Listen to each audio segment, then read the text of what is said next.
Okay, man, I'm back. We got UFC Fight Night. Oh, damn, where is it? MOICANO versus Duncan. Now, I didn't stream this shit because, come on, bro. Let's be real here now. But we did have some decent fights happen today, you know. We still got some fights coming on tonight. Tim Tszyu will be fighting tonight. Unfortunately, it's probably going to be late by the time he fights, so I'm not going to make a video on that. But I will be streaming tomorrow, so yo, watch out for that. If you care about my content, at least.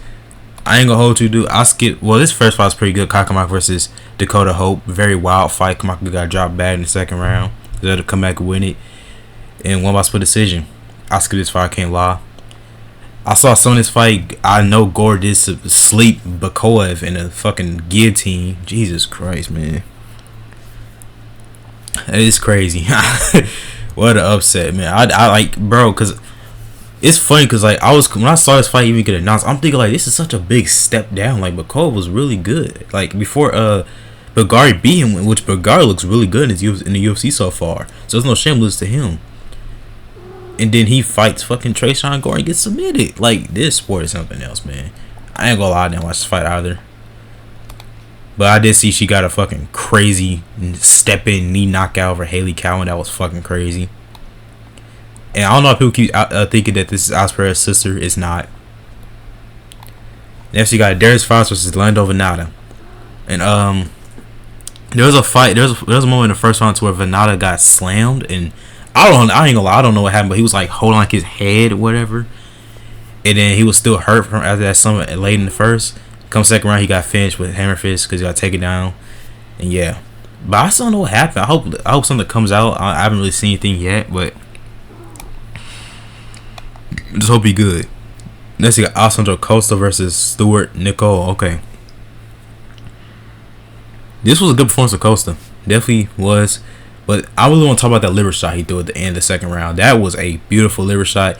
Not only the first liver shot as well, this entire fight card. But yeah, really good finish right there for Costa to go back in the win column. And yeah, I ain't gonna lie, I skip this fight too. I don't really care for heavyweight fights, man. Especially since if it's people I don't really care to watch fight. Like, I'm not gonna sit down and watch some damn Thomas Pearson fight. Come on, bro. And I kind of skipped this fight too. I can hold you. I definitely did. Like this fight, like I don't really like. I ain't gonna lie, dude. It's definitely been a point in times where I'm definitely in a stage where I don't really care about UFC fights anymore as much as I used to. You know, like some of these fights are just ass, or the cards are just not as good. You know what I'm saying? And first, the next fight, we got Tommy McMillan versus Manalo Zucchini. McMillan is coming off a contender series win. He looked, and it was like a crazy ass fight. And same thing happened in this fight, but just good pressure from McMillan and a finishing, whatever that fucking last name is, and finishing him to the body with some knees and shit in the clinch. And yeah. That's pretty much it. That was a good UFC debut for McMillan, but Bisping was kind of dick around a little bit when he said he was going to be a superstar, which it's a little too early in my opinion to decide that for sure. But I hope the best for him. He's fun to watch. Next, you got Ethan Ewing versus Rafael Estevam. Now, Ewing is coming off a win over Malcolm Wellmaker in his UFC debut, and then Estevam is 14. I forgot who his last win was. I can't lie. Ewing beat the shot of him, put on a boxing masterclass, everything, like the jab. It's like Esteban just couldn't even move his fucking head, bro. He was just right there every time. And then the third round, like it just felt like there was a point in time he was just toying around him at one point. I'm not even gonna lie, it did fight that one point. And then came the third round, him with left hook to the liver, and it was done. When he went down, he was in pain, and that was it. And yeah. Next, you got Abdul Rakam Yakyayev versus Brinson Ribeiro. I don't really know why this fight even happened on this card. I mean, look at these damn odds, first of all. I mean, goddamn. Minus 1,400. That's not something you really see in most UFC fights. I'm surprised Ribeiro was even still in the UFC to begin with, you know, but hey. Ribeiro was on some good shots in that early in the first though, and then he didn't get submitted at the end middle of the round, and yeah, Akav proves 9-0, won his UFC debut. Good for him.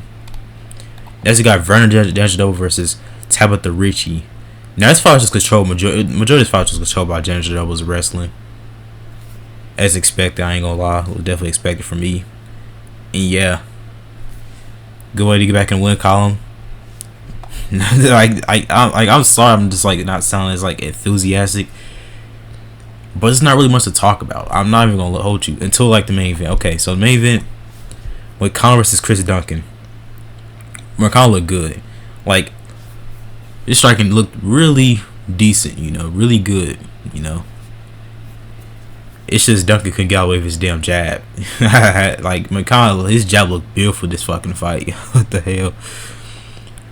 And he was able to drop Duncan with a left hook in an exchange, and was able to get his back, broke him, like, and just started beating him up on his back, whatever. Eventually ended up getting a rear naked choke. And yeah, MOICANO's back in the win column. And good for MOICANO, but I'm not gonna load you. I'm just really ready for next week, UFC 327. They did cancel Van versus Taito Taira, which man, it's all cool. It'll happen next month anyways on UFC 328, right? So I'm not really worried for that shit. Okay, now we got the big boys. Derek Chisora versus Deontay Wilder in his last fight. Now I also want to talk about Vidal Wright's performance in his co-main event. He looked very good in this fight as well. Hopefully he can become a world champion one day. I've been following his career for a long ass time, a very long time, around like 6 years or like 7 years. I always even knew even found out Vidal Wright to begin with, because he was KSI's trainer like in 2019, and ever since that kind of fought his career. So yeah, shout out to Vidal Wright, man. He been doing his thing in boxing. It's great to see. Okay, so we're gonna talk about Deontay Wilder versus Derek Chisora. This shit was just, of course, Chisora's coming in on his last fight. He was on a 3-fight winning streak against some heavyweight contenders. Wilder last time out beat up Tyrell Herndon. Don't really know who that was. It was just more of a tune-up fight for Wilder. Just give him some activity, you know. And Chisora, this was his last fight, I'm pretty sure. At least I think so. It might be. He had a lot of last fights, you know. So I think this might have actually been his last one though. And this was a very crazy fight. I mean, first of all, I want to talk about the officiating. That referee was fucking terrible. I don't know why he was even in there.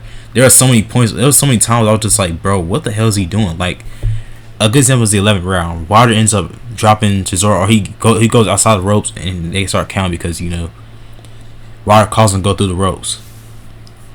And next thing you know, Chisora just throws a wild ass right hand, and it hits like the form of Wilder, right? Wilder goes down, he slips. This nigga started counting. I'm like, bro, I guess. And it was even more funny that they didn't even show the replays between the round too. They didn't show the replay of that knockdown, that supposed knockdown he had.